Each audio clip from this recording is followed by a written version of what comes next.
Singapore. The North Korean delegation, which was in Singapore earlier this week for the historic meeting between United States President Donald Trump and North Korean leader Kim Jong-un, was suspicious at first of 25-year-old Kim Yoo-hyung when they first heard him speak Korean. Inspector NS Kim, who was born in South Korea but moved to Singapore as a child, served national service with the Singapore Police Forces, SPF, Police Coast Guard, and was called back as part of his reservist duties to help with translation work during the Trump-Kim summit.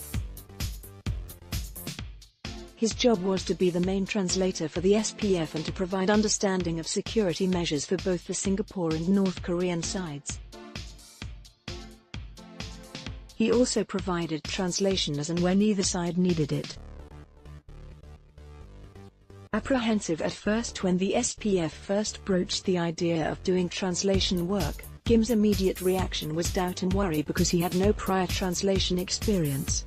He eventually accepted the job after encouragement from his South Korean parents, who told him that for their child to contribute even a little bit in this summit is a huge thing for them.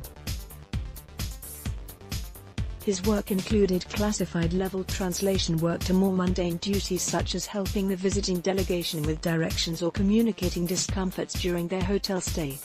You can imagine that security would be the most important thing when foreign delegates come, right? So that would require a clear passage of communication between the Singaporean police and the North Korean security team. The biggest challenge is the language barrier, he said.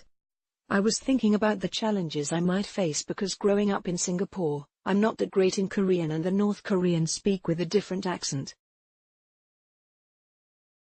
They speak a bit faster. They have a different range of vocabulary, he added. Kim said that the vocabulary they used is more military-like. For example, a friend would be a bro to a South Korean, but a comrade to a North Korean.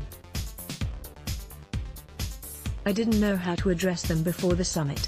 I didn't know their ranking system before that.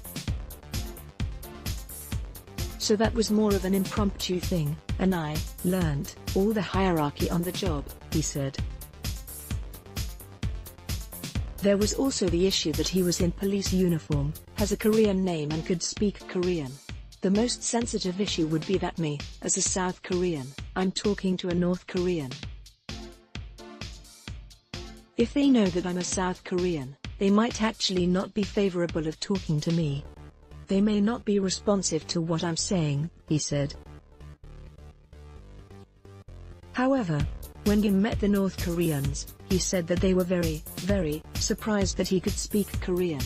He interacted with both senior and junior security guards from the planning phase to the execution phase. The higher-ups, they said, "Hey, you can speak Korean really well." I said, "Yes, I can. I have Korean blood in me." I didn't say I'm South Korean per se, and they were cool about it, he said. The normal guys in the security team, let's say, someone asks them a question, they will just rather not speak because they aren't in a position where they can make decisions. But they came to me asking little stuff, he added, and that was when Kim knew he had their trust.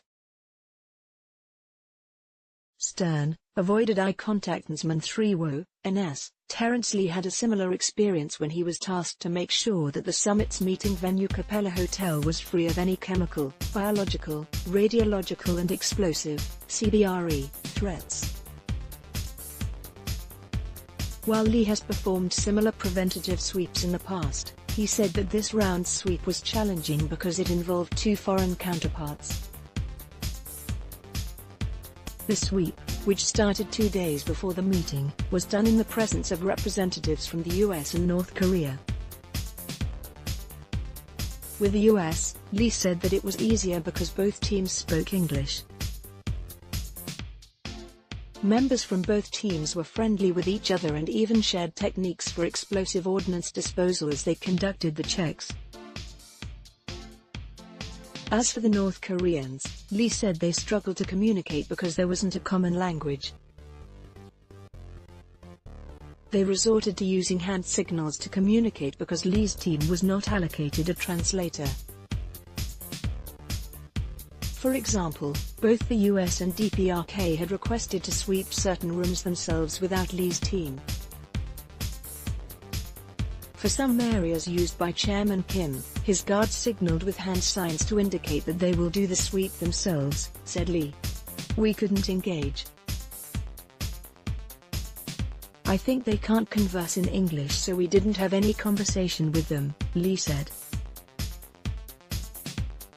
There were also not many opportunities to make friends because of rotating shifts between both teams.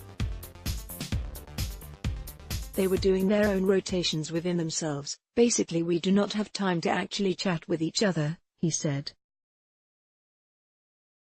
Even if they had time to chat, like when waiting to pass through Singapore's immigration as a whole delegation, they would most likely not do so. When Immigration and Checkpoints Authority, ICA, Officer Inspector Reshmana and her colleagues had hundreds of passports from both sides to process, she found that the North Koreans to be less chatty than the Americans. It was really amazing to see because they're all very professional and they avoid eye contact with you until the chairman has passed, she said. Invited those WHO help to Pyongyang for cold noodles. Jean said that the relationship between him and the North Korean officers slowly thawed and became less formal as they saw each other more. In the morning, they will greet me.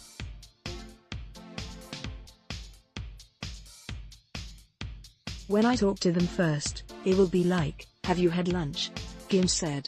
Despite the short time spent interacting during the summit, their familiarity grew to a point where the North Koreans extended an invitation to Kim and the rest of the SPF to visit Pyongyang.